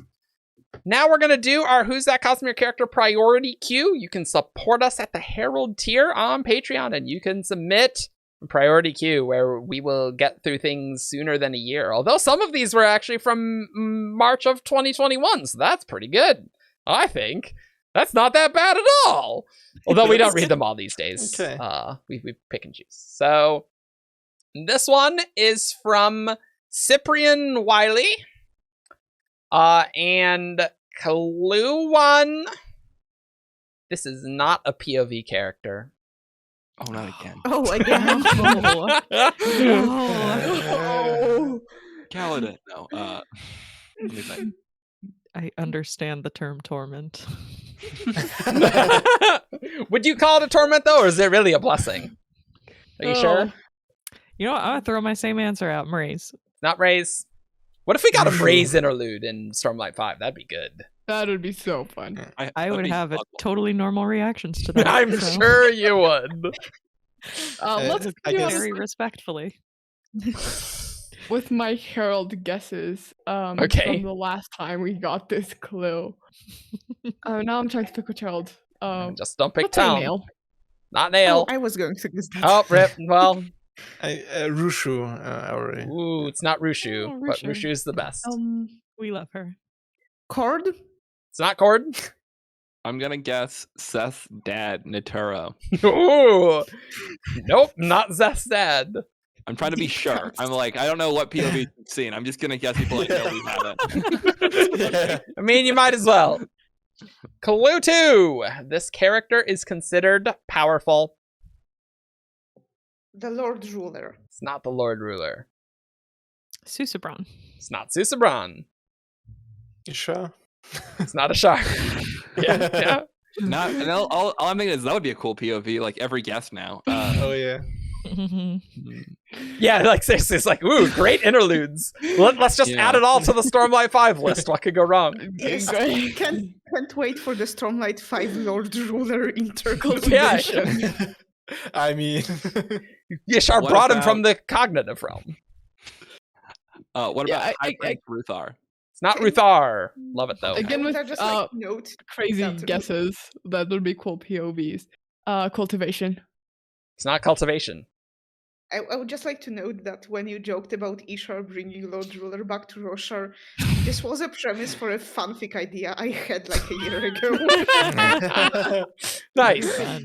Nice. Clue 3. This character met Hoid. The little girl that he gives the doll to at the end of Oathbringer. No. I didn't realize she was powerful. Yeah. I forgot about that. Get the power of love. She actually has a torment. You wouldn't notice. But Yeah, that's it. She has remember. a very Design. old doll. it's not design. Trying to remember if this person has been guest, but I think they were guest in the last one, so I want to say Elhokar. It's not Elhokar. Had an Elhokar viewpoint. That's true. It's true. I don't I think say we have... we haven't had like they might be an Elhokar one. Look, We didn't get. Period. look, Yeah. look. Anyway, Maybe he has Dawnshard in the future. You don't know. He could be the between Way of Kings and Words of Radiance novella. It'll be an Elhokar novella. Ooh, true. Good point. I forgot what the clue is. This character met Hoid. Oh, okay. Matt Hoid, considered Rock. powerful. It's not Rock. Okay. Rock out of POV. Damn it. Mm. That's a good one, too. Yes. That's true. That's true. Yeah. I like how my brain was like, what characters didn't have POVs? And I immediately went to old chaps for some reason. I'm like, but he definitely did have a POV. And it's like I was like, so yeah, you have to choose something random, like old chaps. I'm like, wait a minute. David, you guessed Rilis Rutha, right? I think I guessed High Prince Ruthar. Relis is his son. I assumed I'm- he meant High Prince Ruthar, to be clear. Yeah. Then I'm going to guess with Rilis Rutha.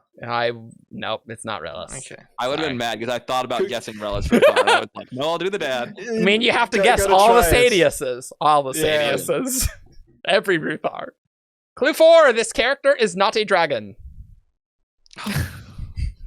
Okay. How enlightened. Wait. Thank you for That ruling is out actually a more helpful clue than you think. Edgley. Race. Not Edgley. No. Race. Okay. No. Oh, what are Ian's other guesses that aren't correct about dragons? I feel like there's another one that he had that he I probably. mean- Yep, there's another one. There is but- another one. But that's what I'm thinking about Technically, right now. I think we could guess any of the shards. Other than Can we- cultivation. Other than rings. Yeah. Oh, the is it- ones we. Yeah. Is it Okay, Bobbin? I'm It's not gonna say Bavadin. Bavadin. Oh, That's no. what I was thinking about. No, That's it's the not other guess Bavadin. that Dean has about dragons. Yeah, Okay. Tanavast. not Tanavast. Okay, clue 5. You can assume this character is more powerful than any of your former guesses, which I would agree with. Aether. It is Aedenus. Yeah, I don't know about Hoid meeting Aedenelsium. Like, I mean, I don't know. Meet Like somebody when you murder them. That's a meeting, technically. I mean, depends what kind of murder, really. Yeah. I mean, like if guess you that's use true. a sniper isn't rifle, much of a- yeah, right, of a exactly. meeting, you know? Exactly. Depends- we don't really know how they died. what does it mean to meet someone? But all right. Well, we are all done finally. Secret projects. Oh yeah, we're done with secret projects until January when we'll have Tress, and then we'll be like, oh my god, there's so much to talk about. Yep. Oh my goodness. 9 short months. Yeah, it just months after Lost Metal probably blows our minds, Oh, you know. yeah. So, you know, Yeah. we'll Yeah. Oh man. we barely have I a can't breather wait for after that. State of Sanderson, and then Tress will be on our hands, and then we'll also freak out similarly. Yep.